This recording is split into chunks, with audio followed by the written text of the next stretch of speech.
Saturn, one of the most mysterious planets in our solar system. Now the Cassini-Huygens mission is exploring this enigmatic world and its moons. For the first time, it allows scientists to see what lies below Saturn's upper atmosphere and investigate the origin of its incredible rings.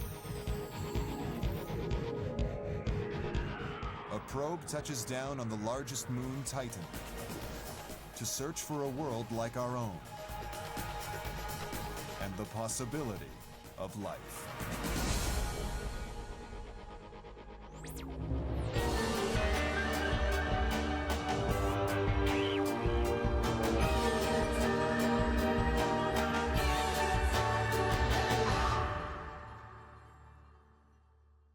Five, four, three, two, one, and the liftoff of the Cassini spacecraft.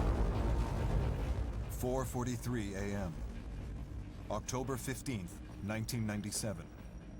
An 1,100-ton Titan 4B rocket launches from Cape Canaveral.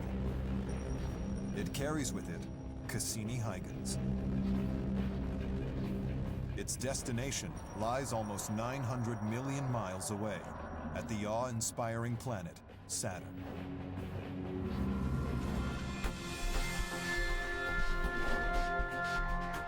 A huge gas giant orbited by at least 60 moons. Saturn is the second largest planet in the solar system, over 750 times more massive than Earth. It's a gassy world without solid surface.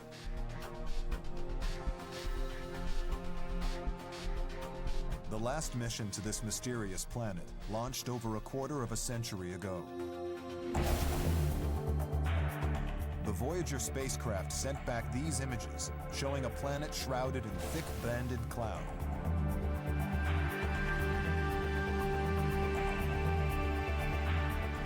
Onboard infrared cameras spot what looks like storm activity beneath the haze. Something big is brewing on Saturn. The problem with Voyager missions is that they were flyby missions. They were one-time snapshots. Voyager can't stop to investigate. Its flight plan is fixed.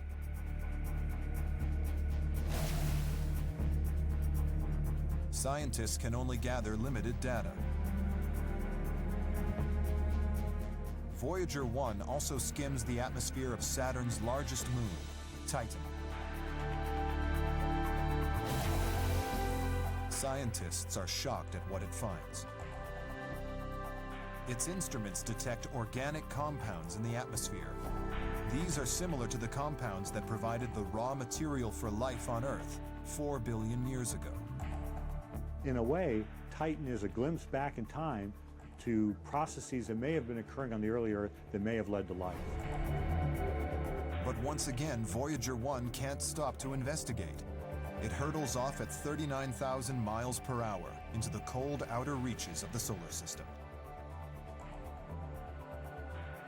The Voyager mission makes tantalizing discoveries, leaving scientists with more questions than answers. They are determined to return to the mysterious moon and take a closer look. We want to understand our own origins. We want to understand why the Earth came to be the way it is and how life came to develop here. Scientists believe by unlocking some of the secrets within Saturn and its moons, we could learn how our own world developed and how life began. Cassini is one of the most scientifically advanced spacecraft ever launched. It will explore Saturn's atmosphere using an array of high-tech cameras and sensors.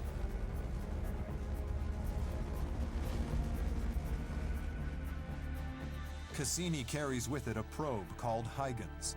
This will deploy to Titan, Saturn's largest moon. It will plunge through the thick atmosphere and land on its surface. But first, Cassini must make the long haul through 2 billion miles of space. The mission control team used the gravitational pull of our neighboring planets to slingshot the spacecraft around Venus, Earth, and Jupiter, giving it enough momentum to reach Saturn. After 7 years of flight, Saturn looms into view. Cassini captures this stunning image of the gas giant.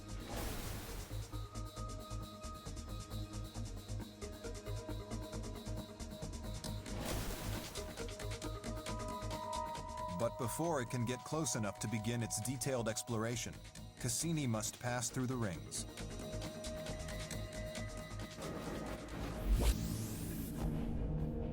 The rings are chaotic and dangerous, made up of billions of particles of ice and rock, circling around the planet at high speed.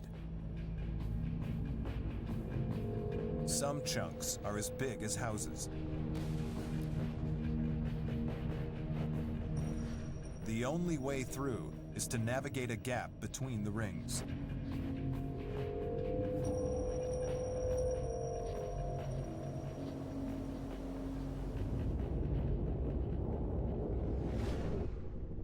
Dr. Jeff Kuzi is in mission control as Cassini approaches the gap. The gap isn't something you would see with your eye. So it wasn't exactly like there was a huge, tight tolerance, a narrow, threading the needle kind of a thing. Tension builds as the high-risk maneuver begins. Cassini fires its rocket engines to position itself and heads for the gap. Its antenna points away from Earth. Communication is temporarily lost. Dr. Larry Esposito waits for the signal to return. The sign that Cassini has made it through in one piece. Everyone was holding their breath, waiting for the signal to come from the spacecraft to show that it had successfully passed through the ring plane.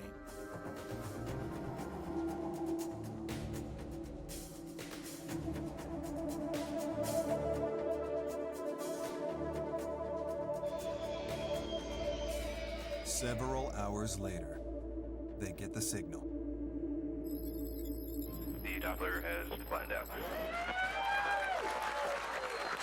Cassini has made it through. Once that happened, the silence ended, broke into cheers, applause. People hopped up, shook each other's hands. Some people hugged each other. It was a great moment of success after decades of planning. For the first time, a spacecraft has entered orbit around a planet in the outer solar system. And for Dr. Tony Del Genio, it's in the perfect position to start exploring this gas giant. The beauty of the Cassini mission is that for the first time, we get to go into orbit around a planet like Saturn, and for years observe it over and over again from different angles. And by putting that together over this long period of time, finally some of the secrets start to be revealed to us. The first task is to explore what lies beneath Saturn's thick upper atmosphere. Cassini maneuvers towards the South Pole. There, its instruments reveal an unexpectedly familiar phenomenon.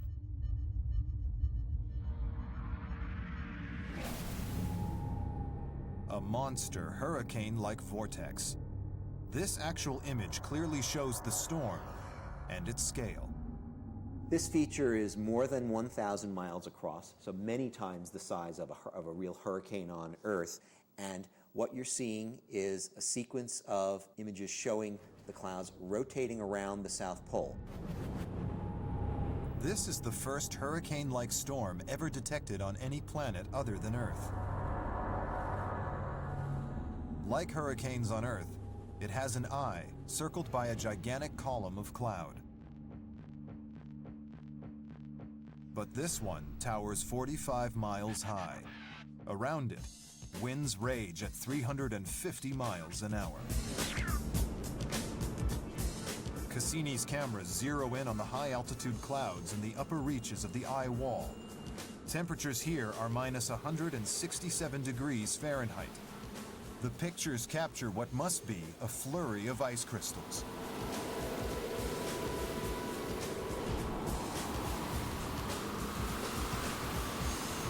Scientists are enthralled. Like Earth, Saturn has storms with swirling clouds, strong winds, and even snow. It definitely snows on Saturn in the upper reaches of the storm systems that we see. I think we're pretty confident that there would be large ice crystals. When you got down much deeper than we can see to in the images, then we would expect actual liquid water rain to be falling out of the bases of those clouds.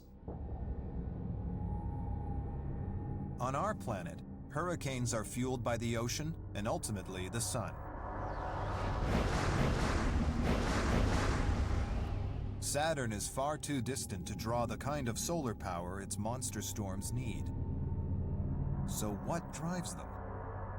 When you get into a gas giant atmosphere like Saturn, once you get a wind going, you can maintain it for a long period of time without a solid surface underneath it to dissipate it very quickly. But still, slowly over time, if you didn't somehow put energy into the system, the winds would still dissipate.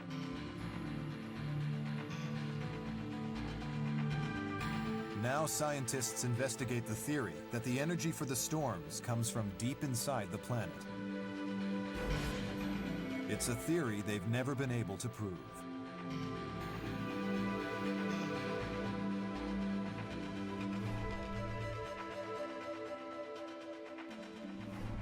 But at a laboratory in France, an extraordinary experiment is trying to verify its basic principles. Cassini captures these images, showing a monster storm on Saturn. A gigantic hurricane 2/3 the diameter of Earth rages at the planet's south pole. Winds encircle the central eye at over 350 miles an hour. Scientists want to know what fuels these storms. Saturn is too far from the sun for them to be driven by solar energy. The power source must lie elsewhere. Many scientists believe it comes from deep within the planet.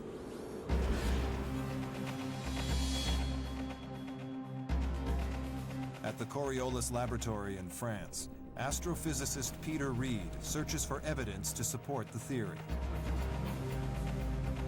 He is using an internal heat source to recreate Saturn's turbulent atmosphere. The overall objective is to try to come up with an understanding of what processes actually drive the winds and organize them into banded structures and into these sets of alternating eastward and westward jet streams on Saturn and the other gas giants. Inside this huge rotating tank is almost 40,000 gallons of fluid. This acts like Saturn's gases.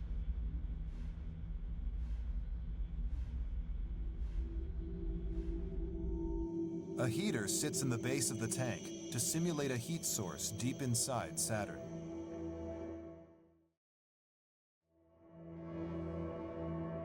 Suspended in the fluid are tiny light-sensitive particles. So these particles act basically like clouds in Saturn's atmosphere, so they'll be carried around by the winds, and this will help us to actually trace out where the vortices and the jets are actually occurring. Reed wants to see if currents and vortices develop in the same way they do on Saturn's surface.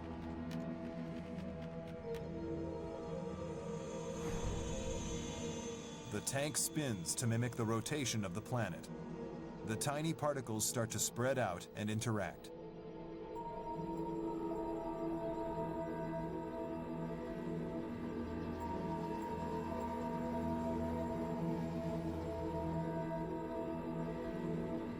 Slowly, the particles begin to swirl and create vortices. Okay, so we can see evidence of a jet structure, and then here we can see a very nice rotating structure, which is basically an anticyclonic vortex. Compare these to Saturn's twisting patterns of clouds. The similarities are striking. Reed's experiment suggests that a heat source within Saturn could fuel the raging storms. But what lies in its center that could generate that much heat? The gas giant is approximately 75% hydrogen and 25% helium, with traces of water, methane, and ammonia. Scientists believe that, like Earth, Saturn has a hot core. Earth's internal energy comes from radioactive materials in the core and residual heat from its formation. But here on Saturn, scientists think heat is generated by highly pressurized gases. Deep down in Saturn's atmosphere, the pressure of the gas builds. Near the core, the pressure is several million times higher than on Earth's surface. It's so powerful that the hydrogen and helium gradually turn from gases into strange metallic liquids. If you get deep enough, then the hydrogen and helium become so dense that they don't behave like a gas anymore. They behave more like an electrically conducting metal. This liquid swirls around a rocky core that is roughly the size of Earth. But just as oil and water can't mix, the liquefied metallic elements can't hold together. The heavier helium separates and sinks through the hydrogen. Scientists believe this movement creates friction that generates heat. Cassini is looking for evidence supporting this theory by measuring the precise abundance of helium in the atmosphere. It's already amassed a vast amount of data. There's so much that it will take years to analyze. Scientists hope to find out for certain how Saturn can give out 3 times more heat into space than it receives from the Sun.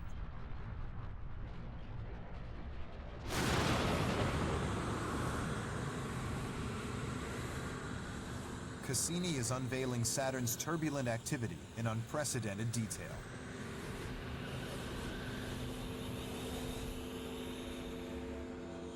Now its main engines fire, and mission control steer the spacecraft outward to explore one of the greatest mysteries in the solar system: Saturn's chaotic rings.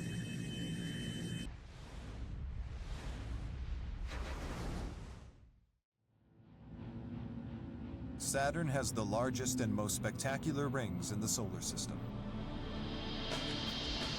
The Voyager missions first revealed their awesome scale more than 25 years ago. The Voyager spacecraft show that the rings are chaotic. They're made up of billions of chunks of ice and rock colliding into each other. If you were to fly over the top of the rings very close so you could actually see them, you'd see something that would look a little bit like a flying boulder field. Small particles ranging between a fraction of an inch in size and maybe a couple of yards across. The turbulent rings got scientists thinking. The particles orbiting Saturn resemble the disk of gas and dust that encircled our young sun 4.5 billion years ago. The particles started clumping together, growing larger and larger, until after millions of years, they eventually formed the planets in our solar system. Could the same process be occurring inside Saturn's rings? Is this a good analogy for how planets may grow? Cassini sends back these stunning, highly detailed images. I was very excited to see these beautiful, beautiful images. We're going to learn a huge amount just from the first couple of images. Cassini uses an ultraviolet imaging spectrograph to map out the ring's structure with remarkable clarity. The spectacular detail that we saw was just an eye-opener, and we stood amazed to see the structure that was in the rings, much more than I had personally expected. As the particles pass in front of distant stars, the UV spectrograph measures the amount of starlight shining through. Areas that contain a lot of particles block starlight and appear darker. Where there are fewer particles, more light passes through.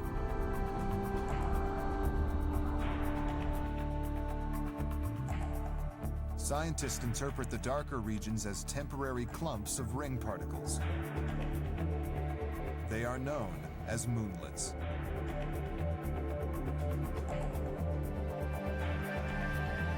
Cassini captures them on film for the first time. They appear as bright lumps within the rings. These big boulders may very well be nothing but an agglomeration of the smaller ones. And these agglomerations may come and go with time. As they bump into each other, they may just fall apart and collapse, and then they may reform by their own gravity and stickiness on the surfaces. Scientists are fascinated by the images. They think this process happened in the early solar system. 4.5 billion years ago, the planets grew from microscopic specks to the size they are today. The interaction between the moonlets and the ring particles is exactly like the interactions between a planet and the dust that's collecting to make that planet grow. Cassini's spectacular images offer new insight into the processes behind the formation of our own world and the entire solar system. But where did all the material that makes up the rings come from?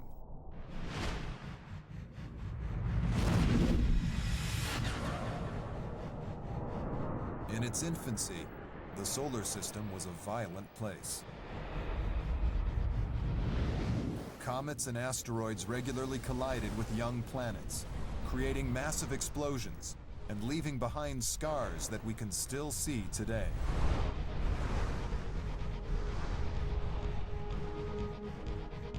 This image, modeled from real data, shows Saturn's tiny moon, Mimas. This giant crater dents its surface, a scar from a gigantic impact. Mimas was lucky. It survived the impact. But scientists think that Saturn could have lost one of its other moons completely, shattered into billions of fragments. Imagine an object coming in that's the mass of a small planet or a big comet coming in. There's a huge amount of energy there. It could actually rubbleize it pretty well.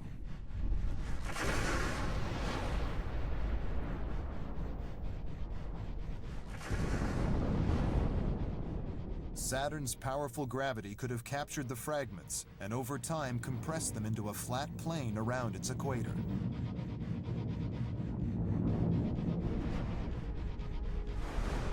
These strange rings may be the result of the solar system's most intense period of planetary bombardment.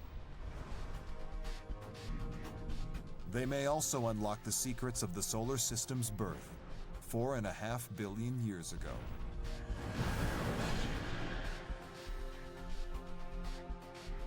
Cassini's next stop provides scientists with another opportunity to step back in time, to a world like Earth before life evolved.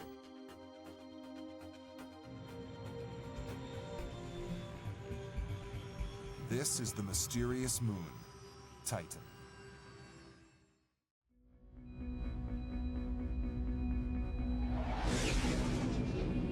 Cassini has crossed over 2 billion miles of space to reach Saturn and its moons. It carries with it a secondary space probe called Huygens, designed to land on Titan, one of Saturn's 60 moons. Titan is massive. It weighs almost twice as much as Earth's moon. It's an object that's perplexed scientists for decades. In 1980, Voyager 1 sends back these intriguing images of a world shrouded in a thick orange atmosphere. Analysis reveals that this is mostly made up of nitrogen, just like Earth's. The spacecraft also detects water and traces of organic compounds like ethane and carbon dioxide. Compounds that could provide the raw materials for life. Titan's atmosphere appears to be remarkably similar to that of early Earth.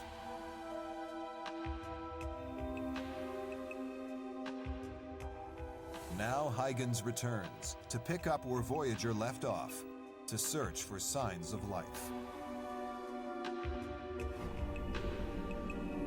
Dr. Carolyn Porco was a young PhD student on the Voyager missions. You can imagine that for those of us who had been involved with the Voyager mission 24 years earlier, that there was a tremendous amount of anticipation in returning to the Saturn system. Cassini's sophisticated cameras alone can't fully penetrate Titan's thick atmosphere. What's on the surface beneath the thick haze? Our first pictures of Titan were very mystifying. In fact, our images are painted on this globe, and it's very difficult, if you look in details, to see exactly what you're looking at. Cassini's probe, Huygens, is designed to solve this mystery. The probe hits Titan's dense atmosphere at over 13,000 miles per hour. At first, its cameras only transmit these images of a thick yellow haze.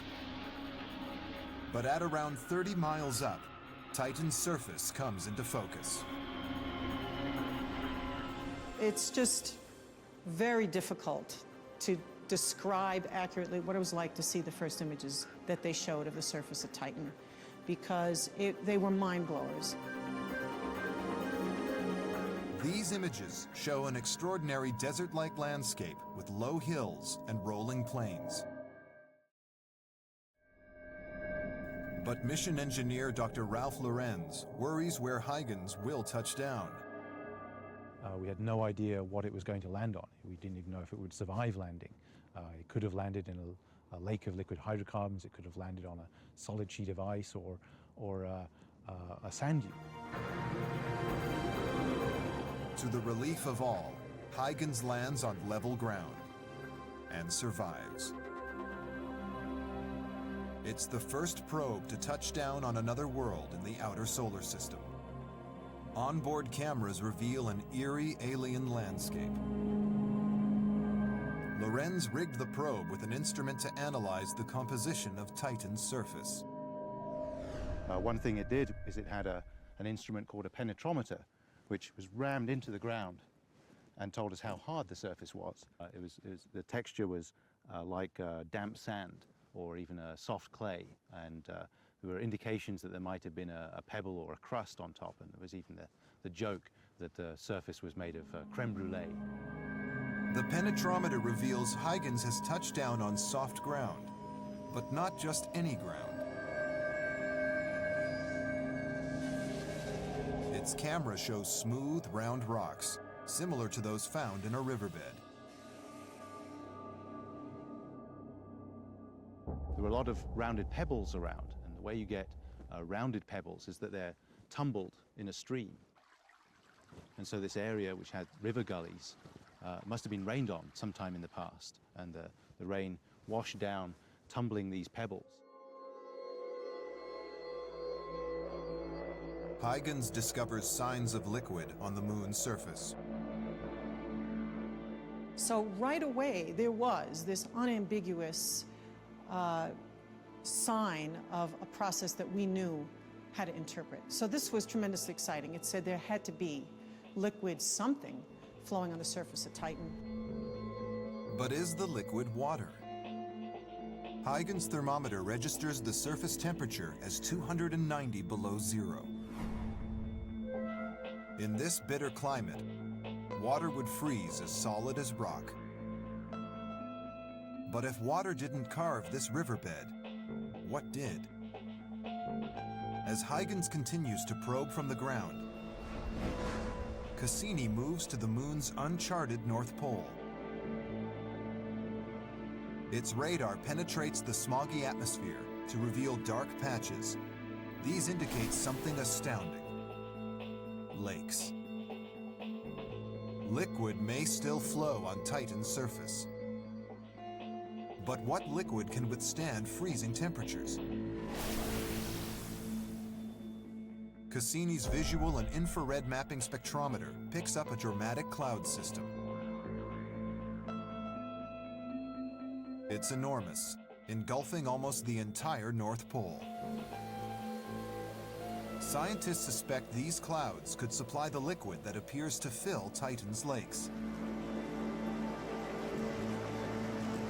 Cassini homes in on the clouds and finds they are made of methane. It seems that Titan's surface has been carved not by water, but by liquid methane. We've counted up the volume of liquid in some of these lakes, and it's hundreds of times the amount of all the liquefied natural gas, all the oil on Earth. The super cold temperatures on Titan allow methane to exist as a liquid. Any water on this moon is frozen solid. Surface conditions are not conducive to life. But Titan's atmosphere is another story. Scientists focus in on the tiny particles suspended in Titan's atmosphere, first discovered 25 years ago. They are a cocktail of organic molecules, the stuff of life. Molecules like these existed on Earth 4 billion years ago. If scientists can understand how they form on Titan, they can figure out how they developed into life on Earth. Cassini isolates the exact mix of molecules and transmits its findings back to mission control. Astrobiologist Dr. Chris McKay has been trying to recreate Titan's atmosphere in the lab, using the data from Voyager.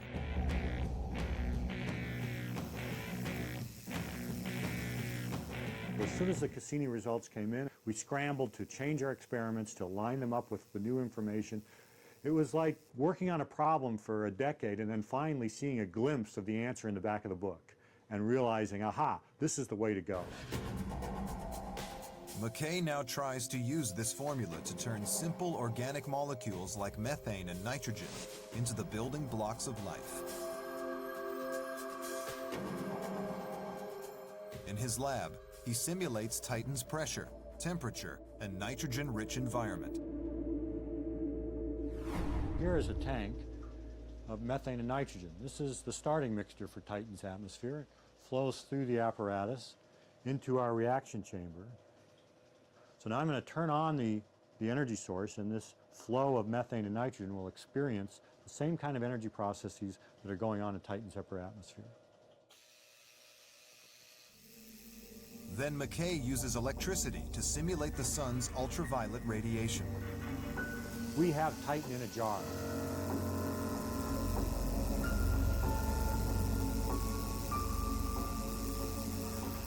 After a few hours, the simpler molecules turn into complex nitrogen-rich substances called tholins. These lab-made tholins are almost exact copies of those found on Titan. Understanding how they form gives us valuable insight into the origin of life on Earth. One overall question in studying Titan and comparing it to the early Earth is the question of how unusual is the sort of chemistry that led to life on Earth? Is it very rare and it happened on Earth because of very unusual circumstances, or is it commonplace organic chemistry that we can expect on any world that's like Earth or even like Titan? And if we find that there's a common theme, a common way in which this kind of process goes, maybe the steps that lead to life are commonplace, and therefore life is commonplace. The Cassini mission to Titan reveals how life could emerge on other worlds. On the surface, Huygens batteries die out. Its landing represents one of the great achievements in the history of space exploration. Huygens provided a spectacular view of Titan and returned over 750 images and over 3 hours of data. Cassini abandons Huygens on Titan and heads for another moon, which scientists believe could be its greatest conquest, Enceladus.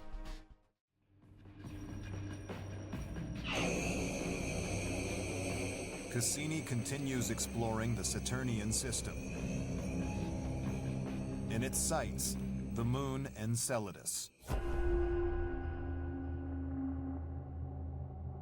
Covered in ice, Enceladus is one of the brightest objects in the solar system.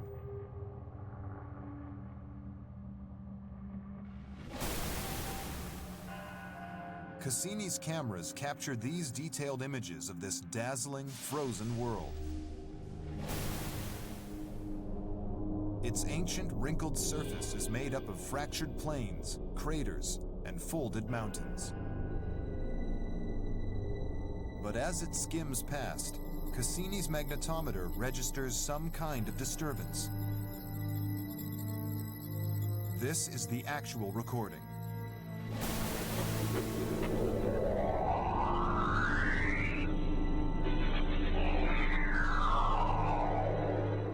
The moon creates fluctuations in Saturn's immense magnetic field. But how? The magnetometer detects gas coming from the moon's surface. Experts suggest it must have some kind of partial atmosphere. Planetary scientist Professor Bob Brown thinks this is impossible. They said, hey, you know, we're seeing evidence of a tenuous atmosphere around Enceladus. And many of us responded with skepticism because an object like this can't have an atmosphere. Enceladus is just 300 miles across. It has too little gravity to hold on to an atmosphere for very long. But things are about to get stranger. The magnetometer group told us the atmosphere around Enceladus seemed to be concentrated around the South Pole, which is even weirder. Atmospheres don't do that. They distribute themselves uniformly around an object. The team is mystified. What could create a strange, localized atmosphere? Cassini moves closer.